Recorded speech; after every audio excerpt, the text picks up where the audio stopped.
आप सभी को गणेश चतुर्थी की बहुत बहुत बधाई। और जैसा कि मालूम है कि ताला थाना के क्षेत्र के अंतर्गत भुइसा गांव और खुर्द गांव के बीच में जानवरों के साथ जिस प्रकार से बर्बरता और क्रूरता पूर्वक का जो एक घिनौना षड्यंत्र रचा के कुछ ग्रामीणों ने जानवरों को उस नदी में, जो बिहार नदी है, उसमें जाने पे मजबूर कर दिया था।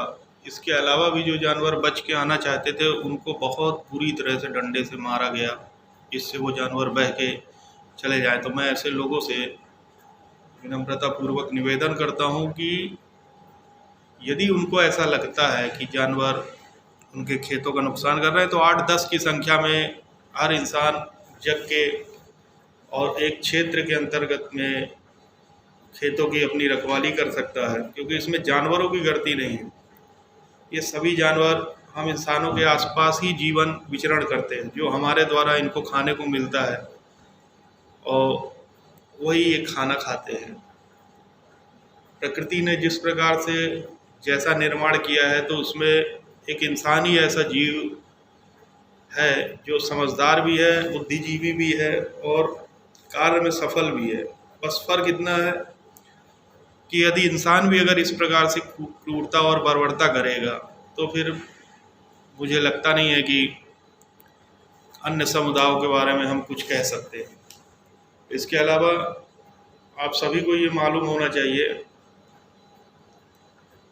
कि यदि हम थोड़ी सी समझदारी दिखाएं, उन जानवरों को मारने की बजाय यदि थोड़ा थोड़ा करके आगे ढकेल दिया जाता तो बेचारे चले जाते। वैसे भी आजकल आप देख ही रहे हो, रोडों में जिस प्रकार से जानवरों को वाहनों के द्वारा कुचल दिया जाता है। इसमें मैं वाहन वालों की गलती नहीं मानता हूँ, सबकी नहीं मानता हूँ। अक्सर धोखा हो जाता है, कई बार लाइट उस हिसाब से नहीं रहती है जिससे जानवर रोड में बैठे रहते हैं और वो दुर्घटना का शिकार हो जाते हैं। पर फिर भी मानवता, इंसानियत के लिए हमें भी कुछ चीज़ों को लेकर जागरूक होना चाहिए, जागरूक रहना चाहिए, जिससे कि हम एक मानवता और इंसानियत की मिसाल कायम कर सकें। क्योंकि ये तय है कि जीवन एक तय समय के लिए ही लोगों को मिला हुआ है या लोगों का है, तो उसको देखते हुए हम बस विनम्र प्रार्थना करते हैं उन बुद्धिजीवियों से जिनके अंदर मानवता, इंसानियत है। सबसे बड़ी बात है कि मृत्यु के बाद हम वैतरणी पार कराते हैं, वो कौन करता है? यही जानवरों के माध्यम से, यही गौ के माध्यम से, और उन्हीं पर हम अत्याचार कर रहे हैं। भागवत सुनते हैं, कृष्ण कथा सुनते हैं, तो केवल उतनी ही चीज़ों को देखने के अलावा अगर हम उससे कुछ सीख नहीं रहे हैं तो कोई अंतर नहीं रह जाएगा फिर।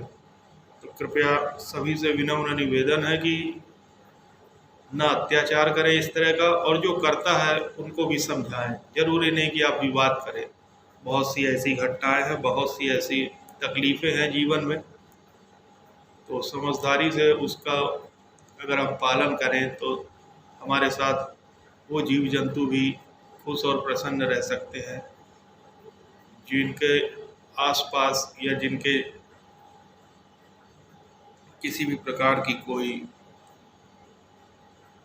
ऐसी व्यवस्थाएं नहीं रहती हैं। तो कृपया निवेदन है कि अगर आप मदद नहीं कर सकते हैं, किसी को एक रोटी नहीं दे सकते हैं, तो कृपया अत्याचार, बर्बरता पूर्वक इस तरह के कृत्य भी ना करें जिससे कि हमें किसी भी प्रकार की खुद के लिए भी असुविधा। क्योंकि कहावत बनी हुई है, जैसी करनी वैसी भरनी।